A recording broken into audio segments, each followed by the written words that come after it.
48 and 49, we just finished about electricity, and it says at the top here, I'm not threatened by atoms, but God threatens my ego, or does God threaten my ego?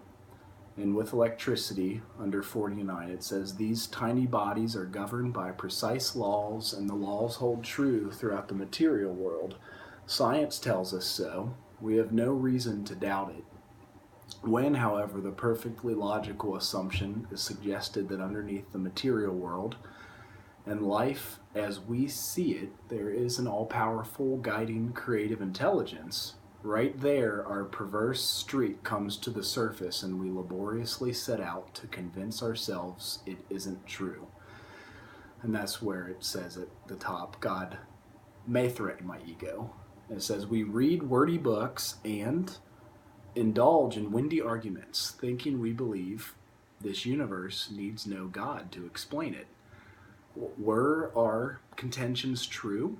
And next to that it says, what I think I believe. And that's in relation again to the set-aside prayer that we say every morning till the fourth step comes, to let me set aside everything I think I know about me, the Creator, and everything spiritual, so that I might have a new experience with the steps.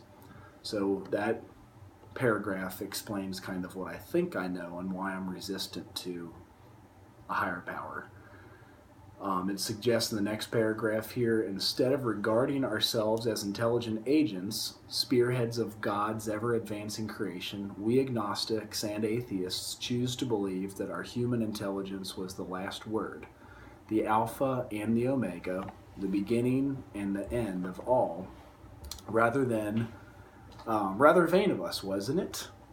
Am I so powerful? I wrote next to that too, kind of our theological arguments we got in old Catholic schools. We who have traveled this dubious path beg you to lay aside any prejudice, even against organized religion. We have learned that whatever the human frailties, and we wrote ego above human frailties, of various faiths may be, the ego of these various faiths, those faiths have given purpose and direction to millions of people, and right now billions, with Hinduism, Buddhism being about 2 billion, I think Catholicism is 1 billion, and Judaism and Islam cover like 700,000. People of faith have a logical idea of what life is all about. Not me. I wrote above that. Life isn't all about me, believe it or not. Actually, we used to have a reasonable conception, have no reasonable conception whatever. We used to amuse ourselves by cynically dissecting spiritual beliefs and practices, when we might have observed that many spiritually minded persons of all races, colors, and creeds were demonstrating a degree of stability, happiness, and usefulness which we should have sought ourselves. The question at this end is all that's underlined. Do I have happiness or usefulness or stability? The one common theme in all the major religions is service to others and finding the Creator in all people. So we feed them and shelter them.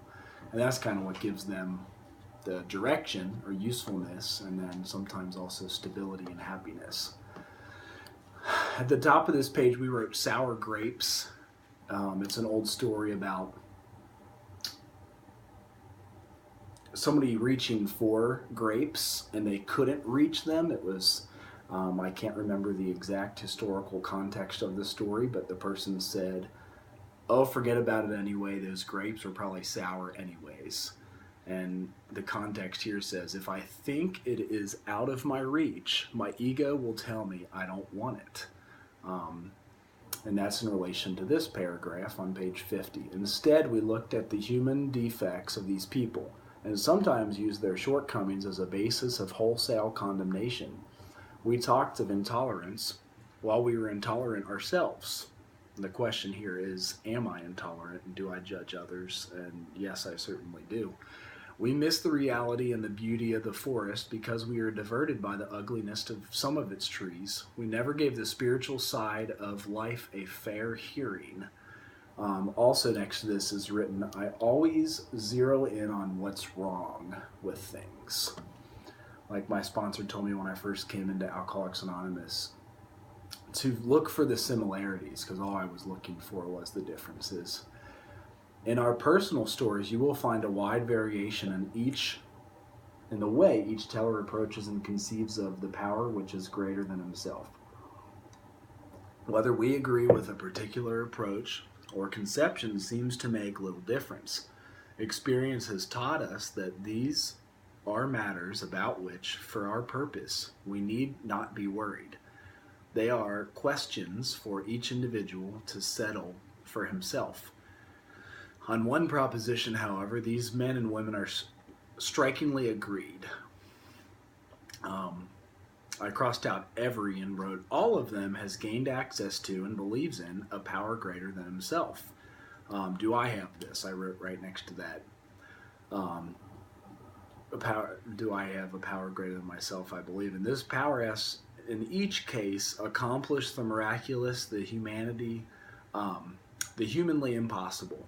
As a celebrated American statesman put it, let's look at the record. And I finally agreed on, I'm going to do, my higher power was the group, and the group of drunks guiding me through the steps. Here are thousands of men and women, worldly. Indeed, they flatly declare that since they have come to believe in a power greater than themselves, to take a certain attitude towards that power, and that's the third step. And to do certain simple things, that's steps 4 through 12. These simple things we do. There has been a revolutionary change in their way of living and thinking. In the face of collapse, step 1, and despair, that's also step 1. In the face of total failure of their human resources,